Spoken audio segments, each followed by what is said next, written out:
Hi guys, welcome to Bundybug. My name is Leanne and this is my channel. If you've been following my videos, you will know that I have recently bought a 1969 VW Beetle and she is a beaut. I'm very smitten with her and much in love, as most people are when they buy their little Beetles. Today I want to talk to you about what I had to do on Bundy. So I've been focusing on little jobs that needed doing to her basically, and just little things here and there. So the rubber rim around the doors, speedometer cable, the horn, just little jobs that I could really get done straight away that I knew weren't going to cost me a fortune. As I've had her a little while, I'm starting to realise what is wrong with her, what needs to be done, and also what is going to cost me a fortune. So I thought, why as I can get these little jobs myself, I'm going to. So the most important thing for me at the moment is I really want to do the jobs myself. I know this sounds daft, but she is my car. I have recently bought her and I wanted to get my hands dirty. I didn't want to be one of these drivers who constantly took my car to the garage or asked mechanic friends to look after her. I wanted to look at the manual, watch YouTube and see if I can do it myself. And the great thing about these cars is because they are so mechanical, it's pretty straightforward and it's not as hard as you think it may be. So today I done my very first oil change, which I'm really proud of myself for actually, apart from getting covered in oil because it got everywhere. I'm really chuffed with how it went.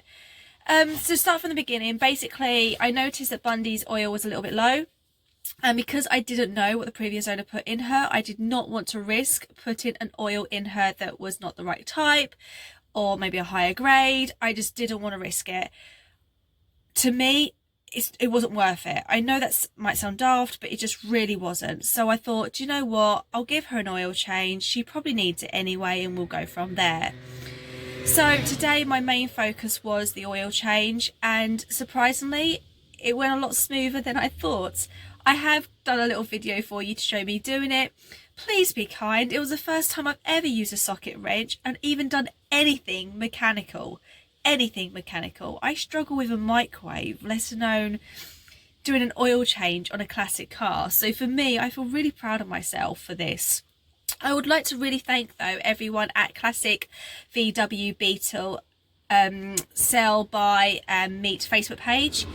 I put a post up there the other day saying about I was really unsure what oil to use and had anyone had any recommendations, and you guys were fantastic. You gave me so many points on temperature gauges and making sure I had the right oil depending on where I lived.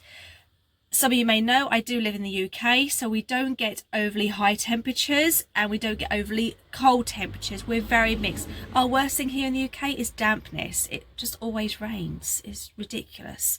And we get 4 seasons in one day.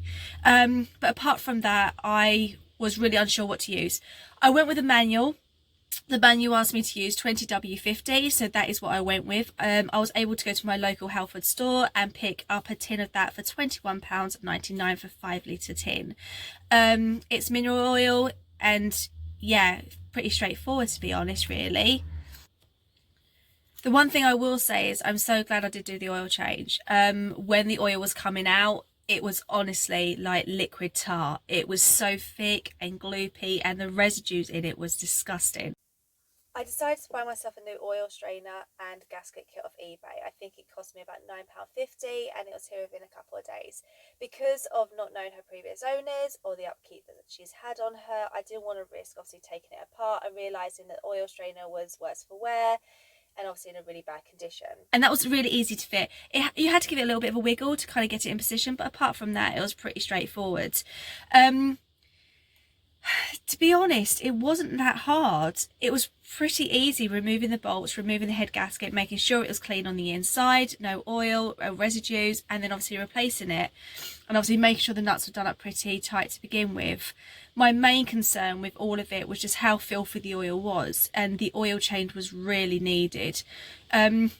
So much so that actually when I took her around the block afterwards, she made a completely different sound. So that was a little bit of a shock to the system, and knowing that yes, I'm glad that I did it when I did.